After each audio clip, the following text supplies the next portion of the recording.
this stop, we are in the little village of Trenton at the Founders Park, which was established in the late 1990s. Here in the Founders Park, this village and the city of Trenton have attempted and have done an excellent job of honoring their early pioneers and settlers and the founder himself, whose name was Michael Pierce. As you can read here on the historical marker that was placed by the Historical Society, the Lions Club, and even the Ohio Historical Society back in 2003 when the park was actually dedicated. The founder's name was Michael Pierce. He came here in 1801, as you can read here on the sign. He came here from an area of New Jersey, which was Trenton, New Jersey. And in this area, there are many villages and towns that are named, such as Camden, Ohio, and Camden, New Jersey, Trenton, Ohio, and Trenton, New Jersey, because of the high number of immigrants that came from New Jersey and settled here in this area of Ohio.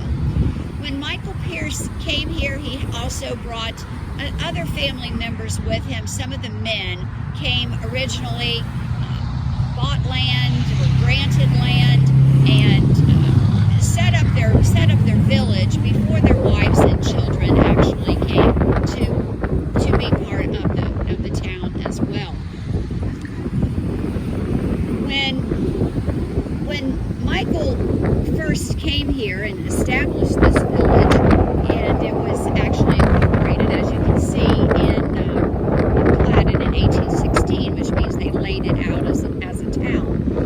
When he first came here, the village was named Bloomfield, and the reason that they named the village Bloomfield was for this gentleman right here in the picture. His name is Joseph Bloomfield.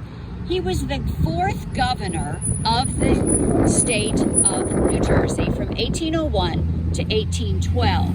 He lived from 1753 to 1823. He was not only just an excellent governor, and that's why the people chose to honor their town. They liked him so much that when they left New Jersey, they came here and named their town Bloomfield. As we leave the historical marker, we're going to walk over into the cemetery where many of the founders and early settlers and pioneers of the area are buried and laid to rest and honored there. Once again, about Bloomfield, in regard to, many of you would have parents and grandparents who went to school at Bloomfield Elementary, which is just down the street from where we are located. Bloomfield Elementary, of course, was named for Joseph Bloomfield and the original village of Bloomfield.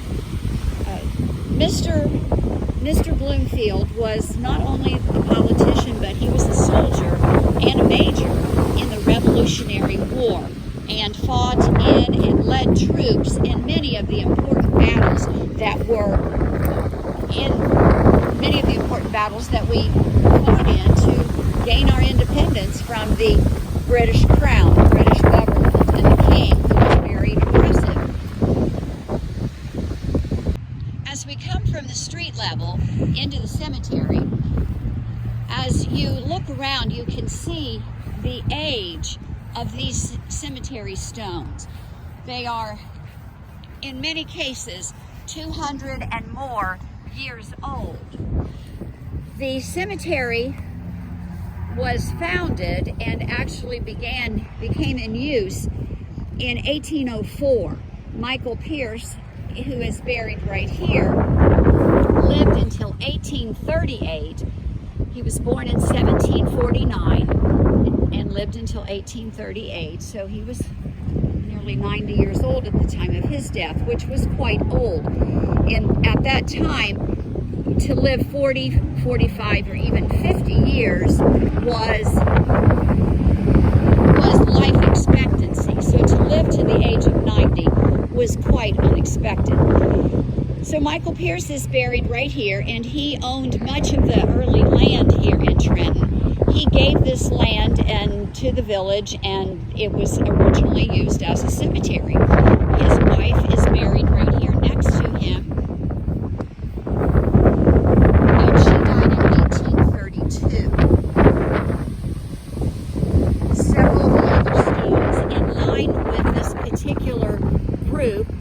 are several other members of Michael Pierce's family, including a brother-in-law, Stephen Gard, and some other members of their family. The name Stephen Gard might ring a bell with some of you who attend the camp down on Augsburger Road that is called Camp Campbell Gard.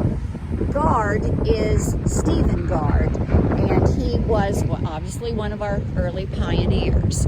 As we look on around the cemetery, I just like to bring attention to, in many cases, a number of open spaces.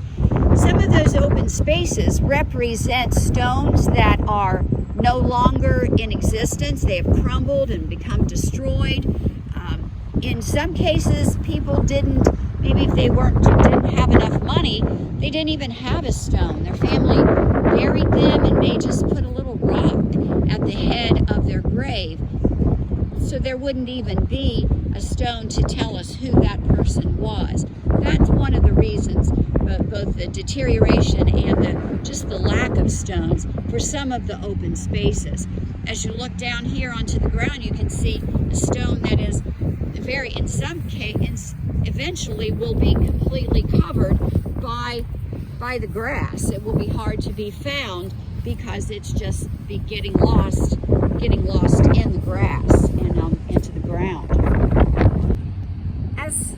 As we leave the cemetery, we're going to move back down to near the corner of State Street where we just were and videotape the sign of Elk Creek Baptist Church.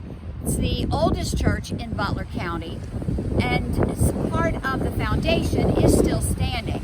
But I would like for you to the sign and information about it, and then we'll come back and actually see what is left of the church foundation. We're back down on the corner of State Street and Miami Street, and on the back side of the historical marker that we were reading earlier. This side is dedicated to the Elk Creek Baptist Church and the cemetery that we were just in. Several of the people that are mentioned on this sign are buried there in the cemetery. Michael Pierce's wife is there, and she's buried, of course, right beside him. Probably the first burial, which was in 1804, as you can read here, was Phoebe Gard, and that is Stephen Gard's sister. And Stephen was the son-in-law of Michael Pierce, so Stephen's wife would have been Michael Pierce's daughter. And these people are all buried up here in the cemetery behind us. As you can see, it is no longer used for burials. It is simply the pioneer cemetery with so many of the early people of this area laid to rest in this area behind us.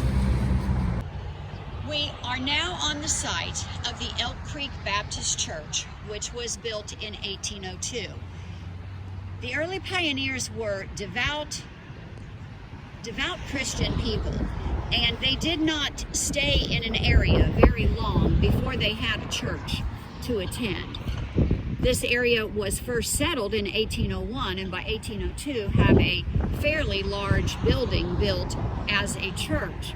It was the earliest church in Butler County and also the first church in the village of Trenton. As the sign says, all that remains are the two original steps to the two front doors of the building.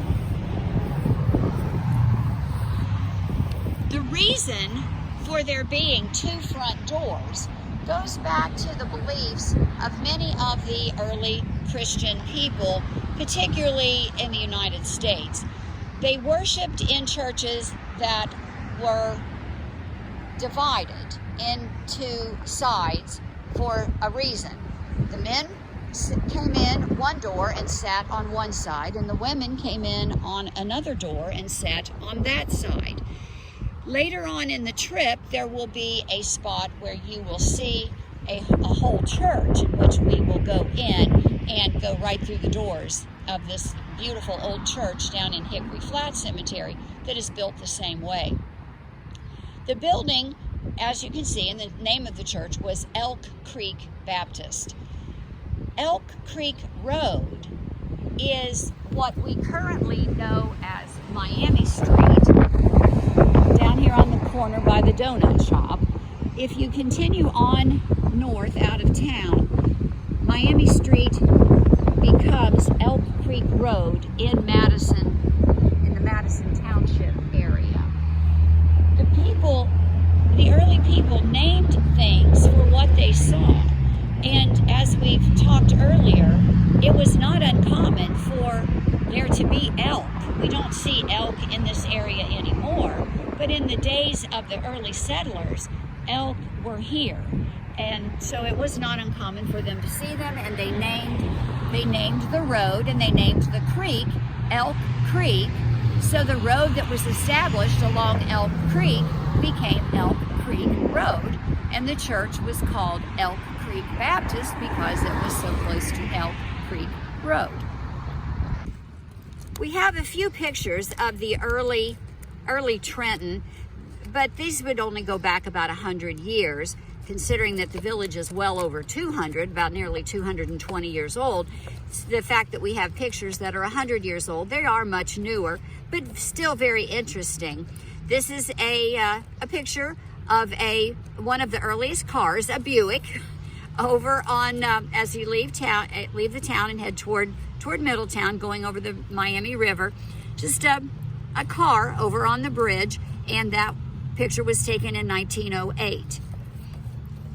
This one is State Street, which was where we were standing just moments ago, down by the donut shop and the police station and the bank, the library, all of the areas that the main drag through town. This one goes back to 1909.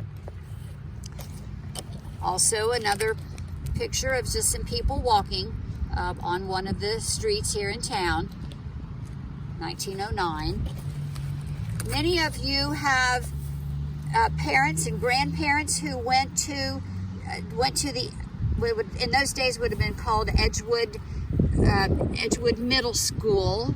It was a 4th, 5th, and 6th grade building at one time. It was also originally built as just the school for the entire age groups, and it was Trenton High School for a while. Many of the people in this area attended school here. It was built around 1910, and if anyone remembers Bloomfield Elementary sat right behind the Trenton School. Both have now been torn down and a new fire station built. Here's a group of Trenton school students from 1910. This would have been 110 years ago from the time that we are filming today. There's the teacher in the background and a number of students. And here is a school bus from 1911. If you notice, it's just a wagon and a horse. Much different than the school buses that you would travel in today. State Street again, 1912. You can see it's just a muddy dirt road, and it would have gotten very difficult to travel on a road like this in a very wet time of the year or a snowy time of the year. Everybody's boots and shoes and their long dresses would have been just dripping through the mud. It would have been a very unpleasant way to get around, much different than what we know today with our paved sidewalks and streets. Having left the church just a few steps off to this other direction here by State Street, we come to a row of graves that are very important also in our history and in the founding. We are just 2 rows of graves off of the parking lot of the apartments behind us here. This grave is John Busenbarg, and we will be learning more about John and his family and as we move along today.